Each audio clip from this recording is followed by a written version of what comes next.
Hello, and welcome back to the Raytracing. In the previous video in this session, in this series, we got textures loaded in, and we sort of lumped those textures all together into a single mega texture.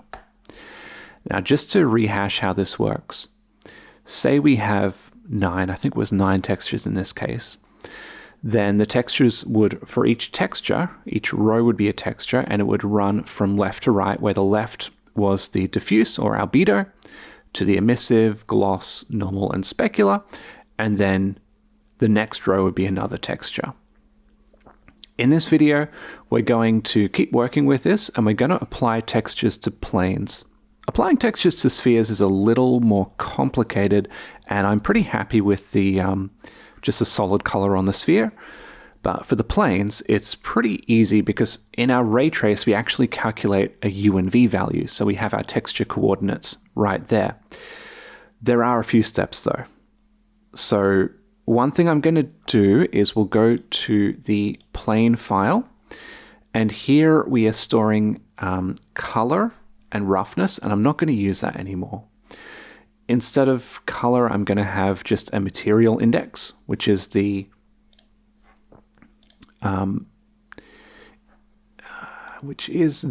index of the texture, be it texture 0, 1, 2, whatever. So I'll call that material index. And that'll be an integer value, and we'll just save that. So we'll go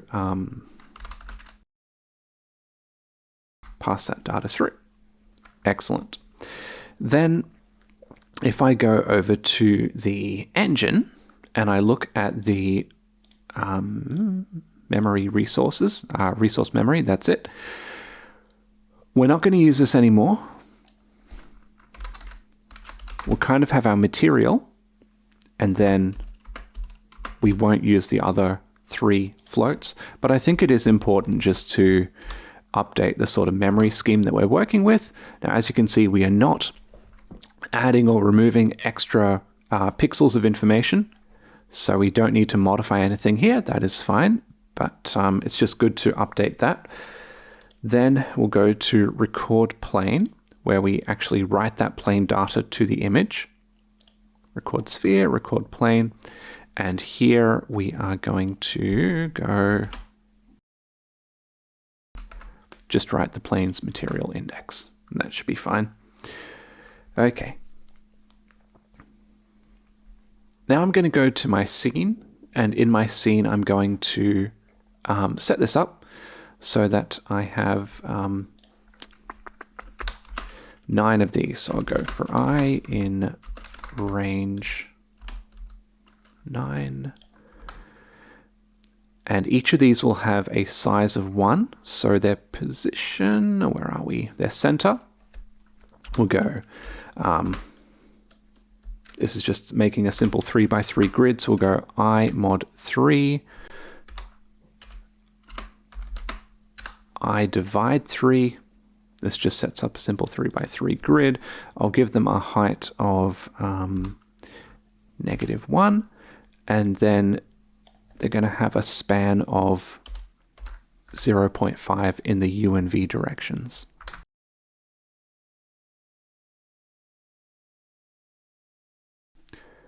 And also, we're not going to have color or roughness. We will go material index. We have 9 textures, so we'll just pass in I from 0 to 8 as our material indices. I'm just going to change the position of the camera, maybe bring it a little bit closer to start with. Okay, that is looking great. Now we'll go to the prepare scene, and this is where where are we? Prepare scene. This is where we pass in all the data that we'll need. I'm going to send in the mega texture as texture index 3, texture unit 3. I'm going to get the texture of the mega texture. Awesome, good. Okay, so that is pretty much it on the program side. I'm now going to jump over to the shader side. we're going to have to modify a few things. So for sphere, color and roughness is fine. All of this is great for the camera. Yep, that's great. Okay, for the plane, we're not going to have roughness, but we are going to have the material index on that plane, and we don't need any other info. For the render state, we're going to remember a bunch of things. We've got color. Okay, I'm also going to remember the emissive amount, and yeah, so we'll have the gloss map, and the gloss map will be used to set the roughness. We've also got specular, but I'm not gonna code that in just yet to the render state. I'm gonna save that for maybe the next bit in this series where I do lighting. But for now, that's fine. I'm also going to make a material structure. And in this material structure, this is everything that the texture is going to have. So I'm going to have albedo.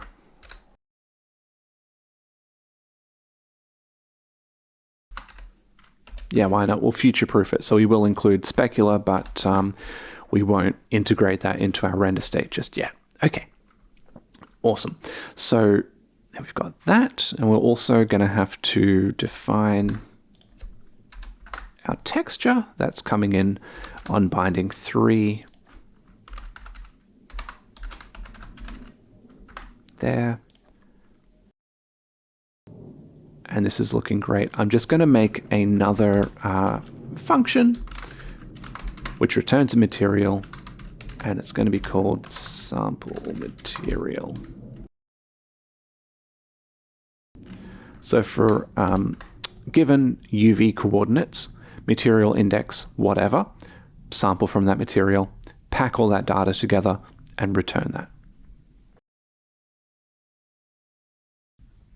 So we'll get to this in a second.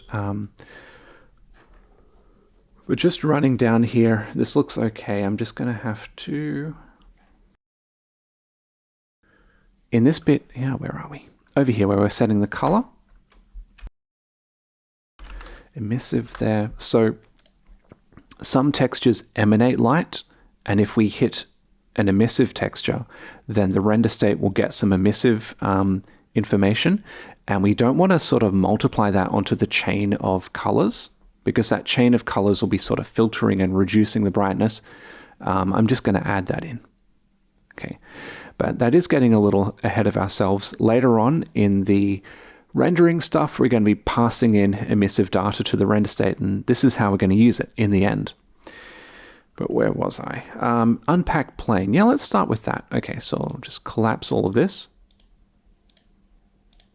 Unpack sphere, that's fine.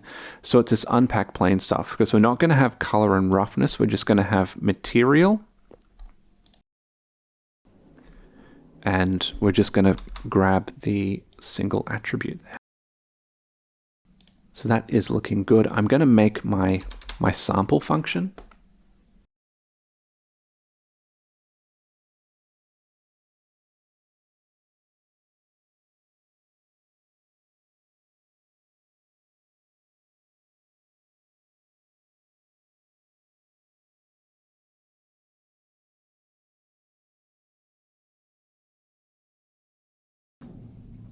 Okay, so here I am sort of sampling from the mega texture. Now, the difference between sampling in a standard sort of OpenGL program and this compute shader is that here we need to do it by integer values. So U will be something between 0 and 1, we'll make sure of that. And then just multiplying by 1024 just sort of scales it up from 0 to 1023, I guess. Anyway, the flooring takes care of that. And then, yeah. So remember, the vertical, the horizontal coordinate is sort of the thing that we're sampling from. So at the moment, we're sampling from the first one, that's the albedo. And the vertical coordinate is the image, the texture that we're sampling individually. So if we want to sample material 0, then we have no offset added there. If we want to sample material 3, 0, 3. Then we skip down 3 steps, skip down 3 rows. So we've got this. Let's take that. And we want emissive, gloss, normal, and specular.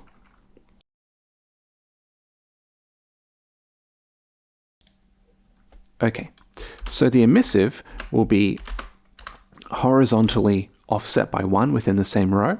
The gloss is the second one, so it's horizontally offset by 2 steps in the same row. And you can see the pattern here. The other thing is here the normal components are clamped between 0 and 1, so we can unclamp them between -1 and 1. All we need to do is multiply it by 2 and then subtract the center.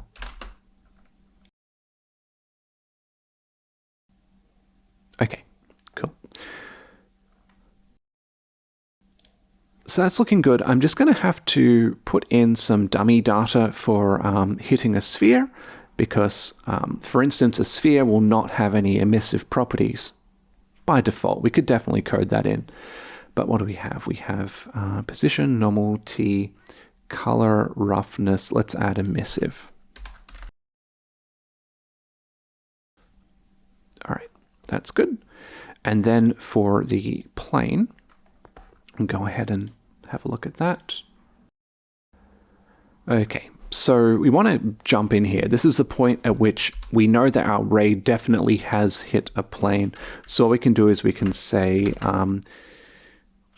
right now, remember the planes had a U of between -0.5 to +0.5. I'm going to try to normalize it so that it is between 0 and 1. So the way I can do that is I can subtract the minimum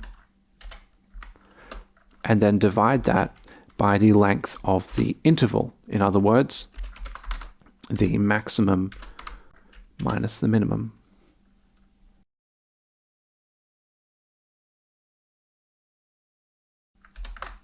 We'll do the same thing here with the V, not the B. And then we'll use those to sample.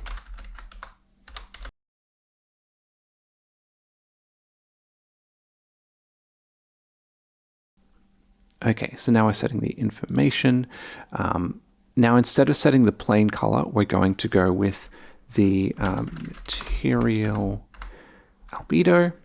Okay, and then for the roughness, what do we go? I'll do emissive as well. So render state emissive. Can read that straight off. For the roughness, we're going to sort of take the gloss, and then the roughness will be the inverse of the gloss. So we'll go 1 minus material gloss. And then this is, I know this sounds crazy, but because we're subtracting, we want this to be positive. So we'll go maximum 0. Okay, and then we'll go material normal. But we need to take this normal, which is in tangent space, and transform that into world space. So what we'll do is we'll get the construct the tangent by tangent normal tangent by tangent normal vector.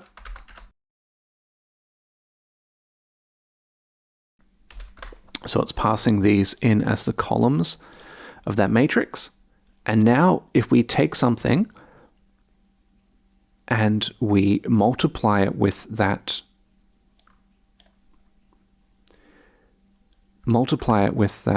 matrix, then it will take it from tangent space into world space. So in other words, okay, we have a plane sitting on the floor and we know what its 3 fundamental directions are. Then we can use those 3 fundamental directions to transform a sort of standardized normal map onto that space so that it actually reacts the way the surface should be reacting. So I think if everything's working fine, we can sort of fire this up and see what it's doing. It'll probably make errors. It does. That's fine. It happens.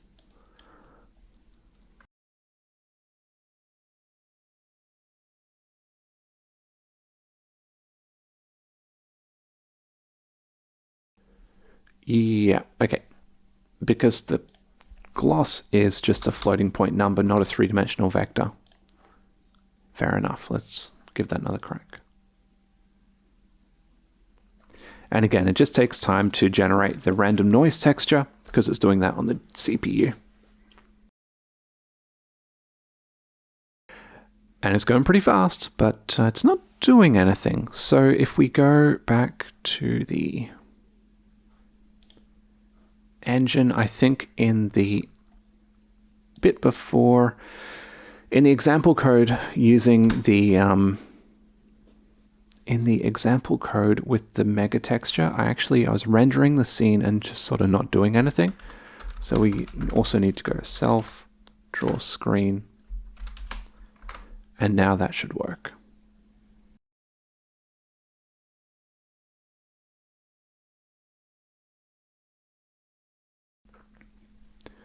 And there we have it. We'll just give it a second to sort of sort itself out.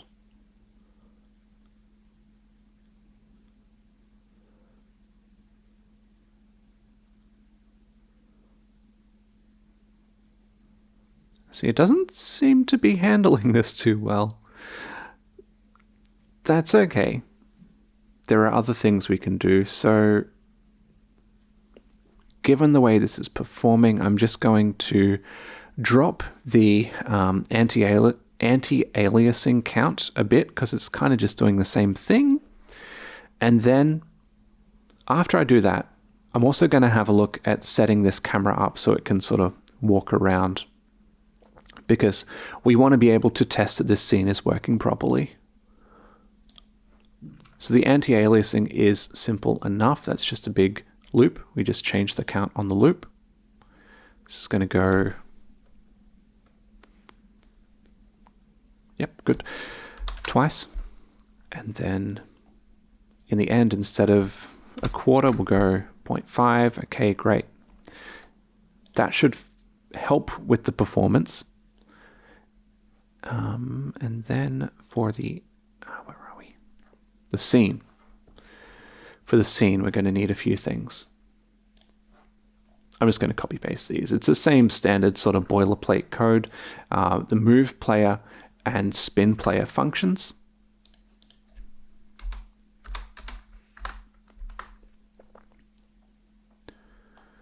So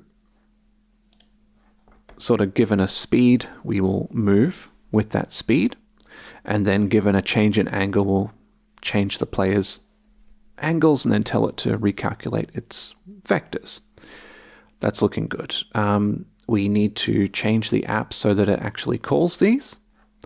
And in order to do that, we'll need a handle key press and handle mouse function. That's no problem.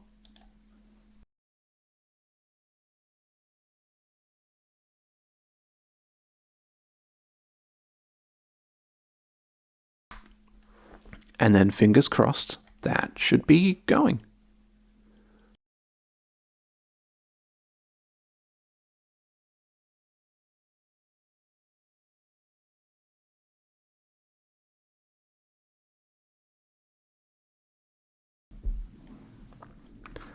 Okay, so now we're looking around and the mouse is visible. That's a problem. We'll fix that. We'll fix that soon. But I noticed a funny thing. So if we look down, suddenly this is a good view. This is a good view. Suddenly we look down. And if we look, let me get the right position. It's got to look funny. If we look up, whoa, suddenly we're looking up. That's a little too much. So what could be happening there? We could spend quite some time trying to debug this because for all intents and purposes, it does appear to be working properly. It's a bit of a funny thing. So that actually comes down to the way the camera is handling things. But before I do that, I'll just do this, this mouse. Okay. Now for the camera, where are we? When the camera recalculates its vectors, we get the right and the up vector by taking the cross product with just a sort of global up vector. And when we look up, we get pretty close to that global up vector. And so we sort of come to a point where, because those angles are coming close to parallel with each other, their magnitude is decreasing. And you'll actually note that when we work with this ray tracer, we take the viewer's right and up vectors and just straight up multiply them, but we are not checking that those view and up vectors are normalized.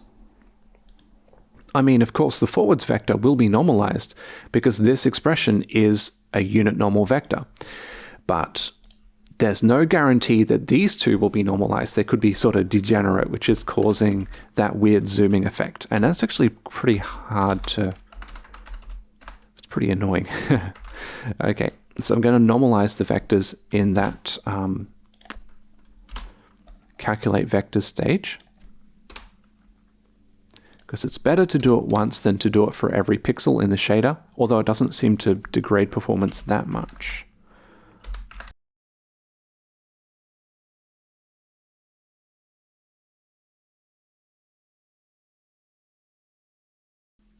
And there we have it. Very exciting. Very cool, very cool.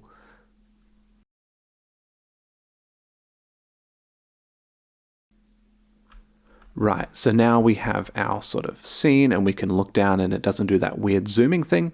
See, these hieroglyphs have an emissive texture, and that information is sort of just being added in properly as if the texture was lighting itself. For these spheres, we can see that they are reflecting on the texture just fine, and this does depend on the gloss map. So for these bricks, only the glossy parts of the bricks are reflecting the blue sphere above. And yeah, if we look at these spheres, they are reflecting each other and also the plane down below. Though it is a little hard to make out sometimes. Now I noticed another thing, and that is the noise profile. The random noise which is being added here looks a little weird sometimes. So if we sort of look at the ground and strafe along, we can almost see that the reflections sort of depend on where the position is on screen. And again, this comes down to our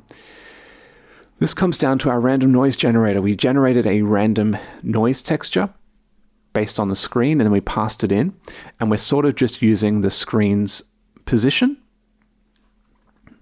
to sample the random noise. It would be better to also incorporate some other factors, such as, for instance, the distance that a ray has to travel to hit a point or something, some other random factor, just to randomize that noise a little bit more. But yeah, I'm not going to stress too much about that right now. That'll be it for now. Yeah, we have our scene. It looks pretty cool. Honestly, be fun just to make a game with these spheres. Anyway, that'll be it. Hope you enjoyed little ray tracing adventure, and I will see you again soon. Bye.